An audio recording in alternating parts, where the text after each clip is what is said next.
In the mineralogical world, this is a very special place. It has an amazing legacy of incredible mineral specimens. The world's finest chalcocite crystals were discovered here and are still displayed to this day in many museums around the world and private collections. They're quite valuable and very rare. 4 miners lost their lives here in the mine operations. The mine was very prolific. It had extremely high grade ore of chalcocite, and bornite were the primary minerals, and it was very easy to mine out and turn into copper for shipping out to Europe. But there are many stories about the area was reclaimed, and I know for a fact at least a couple of the shafts were a lot of the debris and the tailings piles were pushed into it.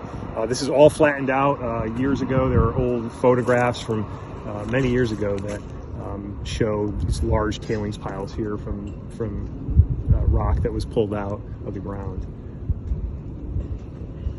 And it's hard to believe, now we're just sitting on a place where it's just a bunch of mulch piles and landscape wood chips, and there's a lot of history here. This bell here represents one of the last remaining artifacts known from the Bristol copper mine from the 1800s. The bell was originally cast in Troy, New York in 1847. It was brought to the mine as a shift change bell, and there it rang for about 22 years. At that time, it was bought and taken over by the Dunbar Spring Company, and nowadays everybody knows this as the Dunbar Bell. And the bell rang for about 100 years as a curfew bell here in Bristol.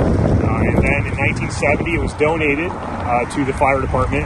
We are on the headquarters grounds right now, and the bell has a prominent position right now at the recently created 9/11 memorial that they put together on the 20th anniversary. So the interesting part about this bell is that the mine has been reclaimed, and it's just full of commercial businesses at this point. And other than some very rare and valuable mineral specimens that were collected in the 1800s by many professors related to the Yale University system, this is the only remnant of the mine known in existence. This bell is the only thing from that time, arguably the most prolific copper mine back in the early 1800s in the United States.